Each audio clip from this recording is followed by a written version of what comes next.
right, Mayor, everybody is here on the phone. If you want me to, Vice Mayor, I can call the meeting to order, but I would prefer that you chair it because you're there in the room and it's going to be hard for me. Would you mind chairing the meeting? No problem. I'll take care of it. Okay, so we'll call the meeting to order. It's approximately 6:05 p.m. April 30th. This time we will call the meeting to order, and Vice Mayor, I'll pass the chair to you. Roll call, Madam Clerk. Councilman Williams? Here. Councilwoman Faircloth? Here. Councilman Maldonado? Here. Councilman Burgess? Here. Councilwoman Woolman? Here. Vice Mayor Shelley? Here. Mayor Porter? Here. First item is a determination by City Council of emergency for the holding of a special call meeting upon less than 48 hours notice. So just need a motion and a second. Just need a motion and a second. Move it. Have a moved as a second. Second. All in favor, say aye. Aye. All opposed? Aye. Ayes carry. Discussion, car number 1478, bowling alley contract. Vice Mayor, the information that was provided to you yesterday, and thank you for convening the special call meeting on such short notice. We know that the car dealership has they claim that they have a deadline of the end of today to not lose their deal with the Hyundai dealership. And since you voted on the last Wednesday's meeting to allow for the sale of the bowling alley site, this past Tuesday, the finance department received a phone call from HUD, and HUD was asking a staff person how the city intended to pay back the money once the sale of the bowling alley site was consummated. At the time that they made the phone call, we had yet to receive the contract from the attorneys, which had been processed by the attorneys, signed by the buyer, and arrived actually yesterday at 1:55. So on Tuesday, after we received this information, we forwarded it over to you that evening. On Wednesday, we had an additional conversation with HUD to ask them why they were asking us now about the giving the money back, and we forwarded to them an email that we had received in 2011 in which HUD said that we wouldn't have to pay the money back.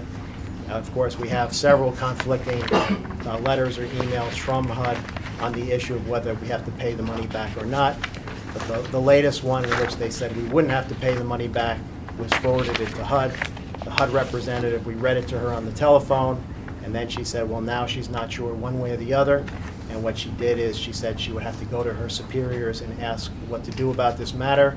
She wouldn't commit. We asked if we could get an answer before the end of this month, which meaning today, because I explained to her I had yet to sign the contract, and since this is new information, obviously it would be more helpful if we're not going to have to put the money back, then it would have been irrelevant. But since this issue came up on Tuesday night, and there's still some question about what HUD's going to be doing, I just wanted to clarify from those who voted to support the sale of this property that they didn't have any objection to me signing the contract, because if they don't, then I'll just sign it now and the deal will be consummated.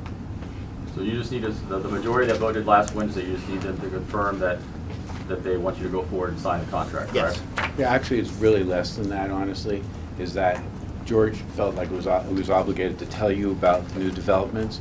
Unless there's a motion to direct him otherwise, then he's going to go ahead and sign the contract. Councilman Burgess. Thank you. I guess, do you have any question yet? Yeah, I mean, at this point, I guess the clarity is if you guys are not, if you give him clear direction not to do anything different, then he's going to sign the contract. On the other hand, if you have questions about any of the correspondence or his presentation, then that would be the time to ask those questions. Yeah, go ahead. Thank you. Where's the applicant? I saw him here earlier. Right here. Hiding back there.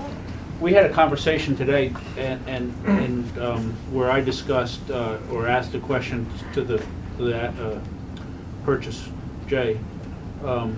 If the city is put into a rock and a hard spot, which we kind of could be, is he willing to help? I mean, he's got many boards that he participates in and sits on, and just as a matter of getting it on the record that he will help us in any way that he can, and he assured me today that he would, and just wanted to get that on the record that in the future, if the city is put in a predicament, that we could count on him to help us either through, I think he said he's got 3 or 4 different boards that he participates in on a regular basis and is the executive director, whether it's the local South Florida Car Dealer Association and don't quote me on the exact name of them, but he said that he assured me that through letter writing campaigns or whatever they needed to do, testify that they would help us. And I was just wondering if he's willing to still put that on the record today. Oh, he moved on me. She's looking at me. You know, if you're willing to put that on the record for us, that, you know, you're not going to walk away and just take the property and go, that, you know, you're going to stay in and be the good neighbor that you have told us about as we worked into this deal. So that's one of my questions. Yeah, yes, there is a organization called South Florida Automotive New Car Dealers Association. And obviously we call him a president, but he's like an executive director. I've talked to him already. He's good with that. I spoke to the National Automotive New Car Dealer Association, which is a level of all diversity minority dealing in the U.S. Spoke to the executive president and director, and he's okay with that too. So whether it's a testimonial, letter, whatever it is, they're willing to get behind it. I just think as we move along into this, I personally, and I told George yesterday, I think we need to take an offensive stand and not be defensive to them and do exactly what George and the staff have done, is to go to them and say, look, we've got a letter that we relied on. We've got a buyer that's going to create jobs, and his economic plan, I think, will fall under the HUD requirements. And I think we need to be aggressive towards them and tell them that we've done everything we can do. And that's just my thought, you know, and we move on. And then lastly, just thanks to George. I mean, you know, this is a big thing that couldn't be swept under the carpet, and I think it needs to be brought to our attention and to everybody's attention and brought out there into the public eye. So I have no problem. I mean, I will still continue and with my support. I don't see what else we can really do at this hour, but you know, I cautiously voted yes the other day, and let's hope that we don't need that caution. But I feel that we are in a good position, and not being an attorney or a HUD representative or anything, but I think with what we relied on and what HUD has sent us, that we're in a good position, and I feel okay in moving this forward. So I'll leave it at that. Thank you. Councilwoman Walden. Yes, I just, I couldn't agree. I think John pretty much said it all, and I was going to ask you some of your boards. I know you said on a minority Deal national Association, national board, and it is going to create so many jobs. And I feel very comfortable with it, so that's my stake. Councilman Maldonado. Thank you, Vice Mayor. Yeah, I also spoke to applicant as well, and you know, I have a brother that's in the car dealership industry and understand and know a lot of his colleagues, and felt comfortable and in regards to kind of what staff asked, where it said further city asked that in the event that there's a liability, whether the job creation activity could meet the HUD national objectives. You know, I would say that from I would say BMW South, that's the organization I know. They worked across the board with low income personnel that I think would be able to qualify. I mean, I see them there, from car dealers to car porters to mechanics, and I understand, and I know their process because my brother's gone through a lot of the training and certification. My brother is just he has a GED, not even his high school diploma, and he's been with the company for over about 15 years and it does very well. So he started at the bottom, and he's at BMW South as a automotive representative, and he's actually been in the manager position, and so I've seen him go through the ranks. So I see that these organizations do have the ability that I feel would meet this criteria. So I feel comfortable in that sense in saying that we're creating the jobs. We all knew that we were going to sell this at one point, and so so I'm comfortable with that. So in regards to this, I'll just keep my comments to this right now. Hearing, Councilwoman Fairclough. Yeah, thank you, Vice Mayor. Thank you, George, for calling this meeting to get us some direction from us as it relates to this property. My position hasn't changed. One, because we have it in black and white. We have it from them indicating that we will not have to repay the funds. But more importantly, I feel that this, the purchase of this property is closely aligned to the national objectives of the bowling alley. If you look on HUD's website, it has eligible criteria for this community development block grant, and I feel very comfortable that the purchase of this property is more in tune and aligned to the national objectives than the bowling alley. So my position hasn't changed. I support you moving forward with signing this contract. Hearing no objections, George, do you need any additional? Yeah, I'll sign it right now. We're done. Vice Mayor, may I make a comment? Yes, go ahead, Mayor.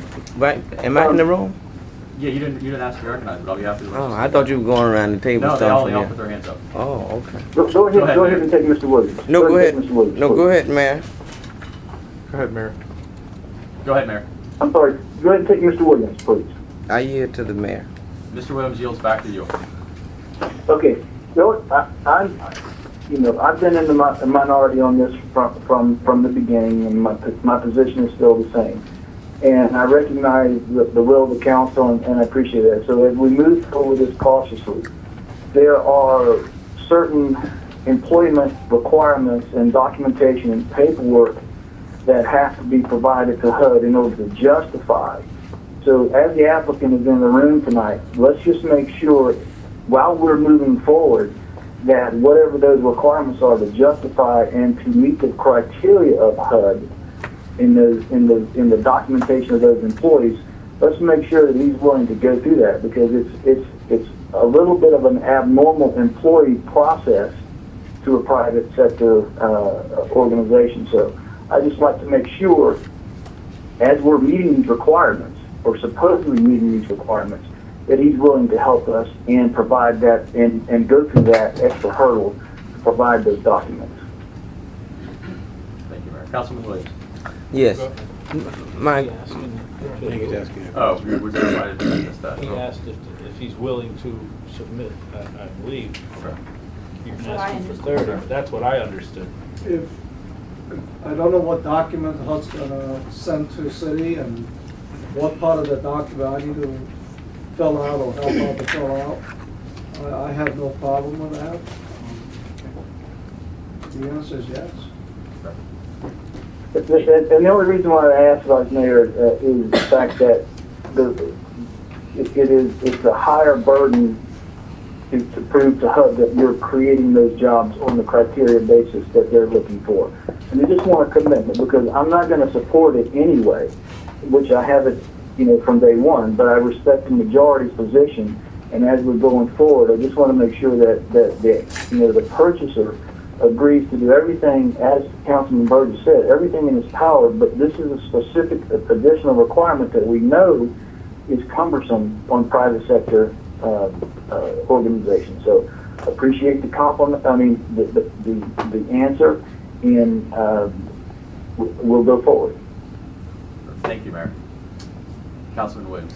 yeah, I guess my question is maybe to the attorneys procedurally, if for future reference and going forward, when the council has made a vote, right, and had the determination of all of the discussions within this process about her, tell me, as a city attorney,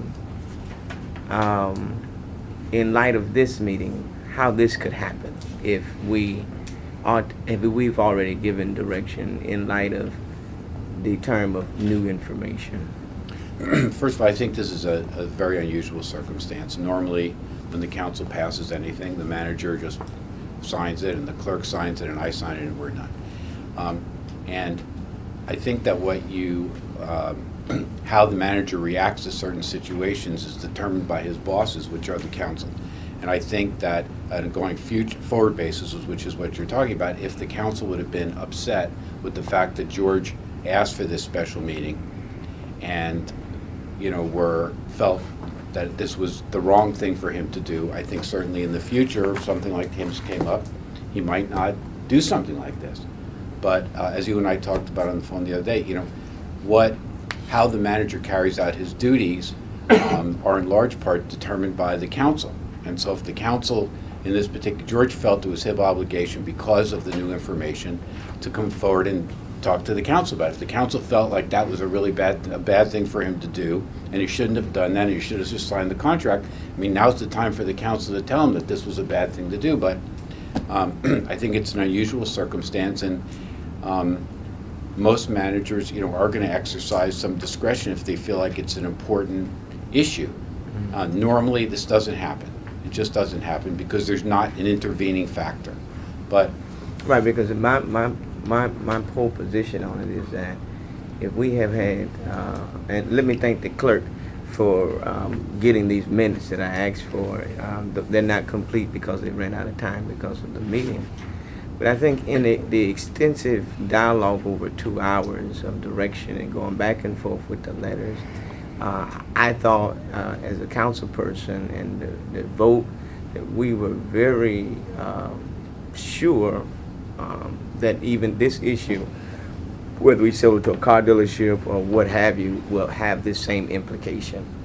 And so going forward, how can, if we're at a decision and we have made that determination in weighing all of the options in which, in light of, he says this is new information, which is not new, we knew about it, then how our votes are questioned and then able to call a meeting of this magnitude to discuss what we've already discussed to go forward. Yeah.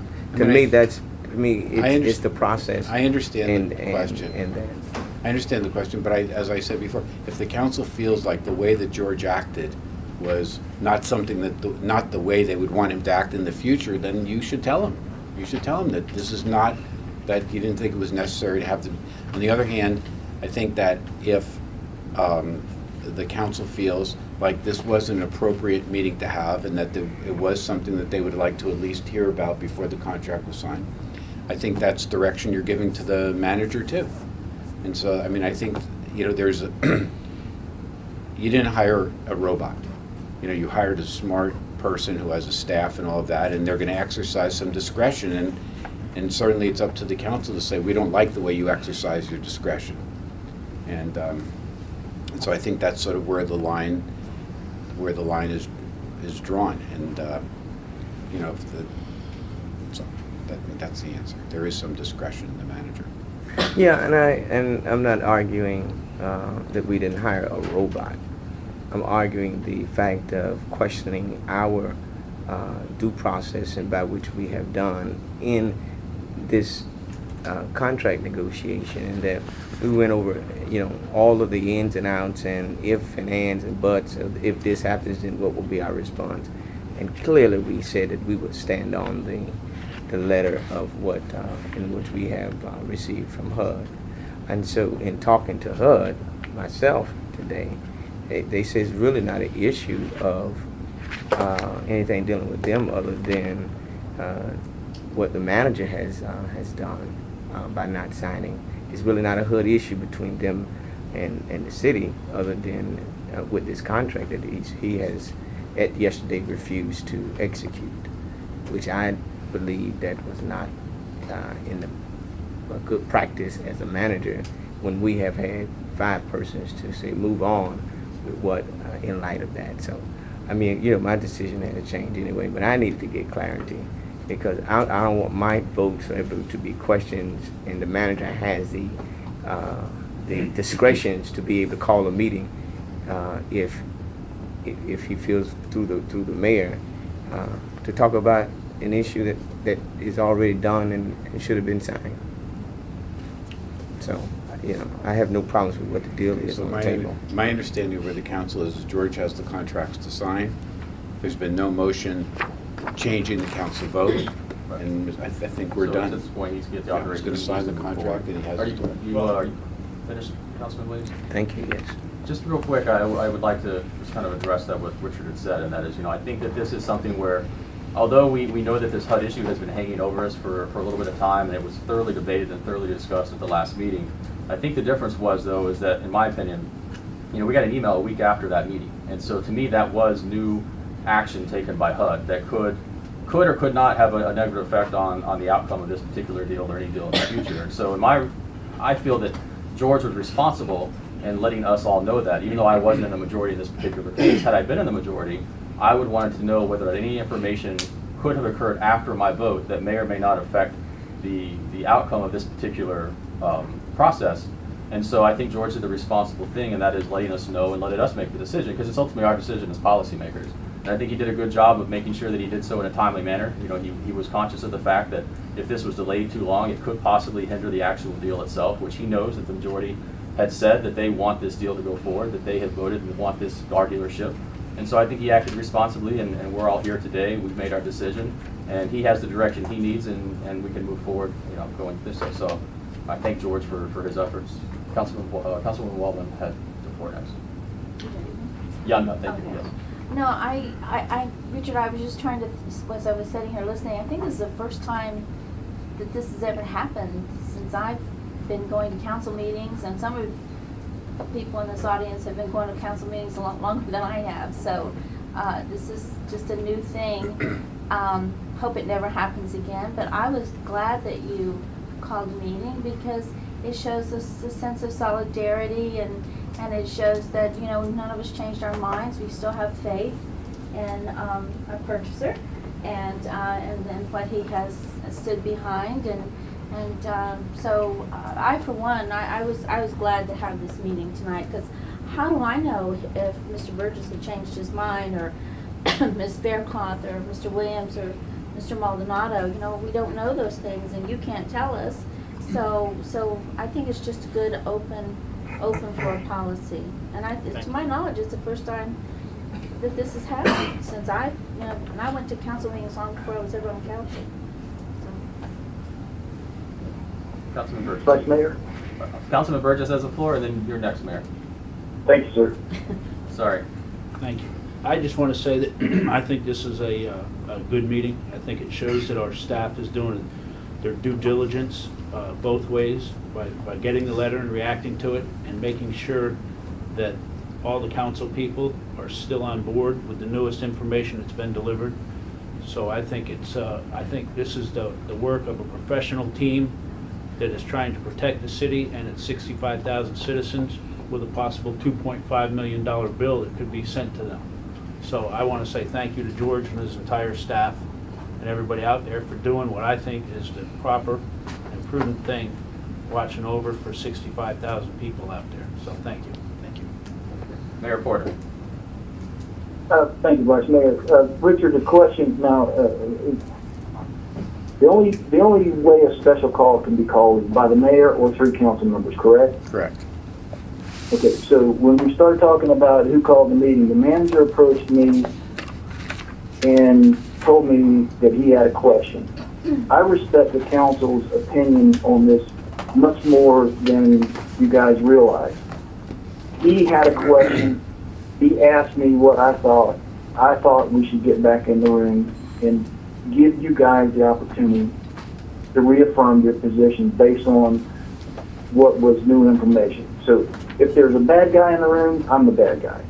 But I think that this is the appropriate way for us to make doubly sure we're dealing with a taxpayer-owned piece of property, and it just the more secure we are with our decisions, the better that we can feel comfortable about moving forward. So, I know everybody's complimenting the manager. Didn't start off as complimentary toward the manager, but at the end of the day, we got to realize special calls have a process. It can be called by the mayor or by 3 council people. So the manager can't call this meeting. You can call it, or I can call it as the mayor. So this is through the most cautious process to make double sure that you guys were comfortable with your decisions, and you are. And that means at the end of the day, we've got the best of the best of the best. So I compliment you guys for showing up, and I'm sorry that I can't be there. I had something, for my family that I had to do. But I want to also follow up with the manager and say that, George, you're such a key component of everything positive that's happening in this community recently. You're key, and this council is key. And I want to thank you for what you do, and the staff that you put around you. And at this particular point in time, Vice Mayor, I'd like to make a motion for a vote of confidence for George Bliss as our city manager, so that he realizes when he gets in a tough spot, we still got his back. And I would ask for a second and a roll call vote. Perfect. Do I have a second to that motion? I'll second. Either one. Roll call vote, Madam Clerk. Councilwoman Fairclough, I'm just trying to figure out why that was necessary. Yeah, it's not even on the agenda. Yes. I mean, that's not even up for discussion. You don't want to vote for it? She voted. And their roll call No, I vote. said yes, She I said just yes. understand why it Okay, was sorry. necessary. Councilwoman Woolman, Yes. Councilman Burgess, Yes. Councilman Maldonado, Oh, no, George. All right, this time, yeah. Councilman Williams, No. Vice Mayor Shelley, Yes. Mayor Porter. Yes. The motion carries. Thank you, Vice Mayor, for your leadership. I appreciate it. Perfect. Thank you, Mayor. We need to open this to the public, though? No? But we need a motion and a vote, don't you? What? You need a motion and a vote on the voting. No, we do No. not. No. We do not. All right. We do not. Okay, then meeting adjourned? Meeting adjourned.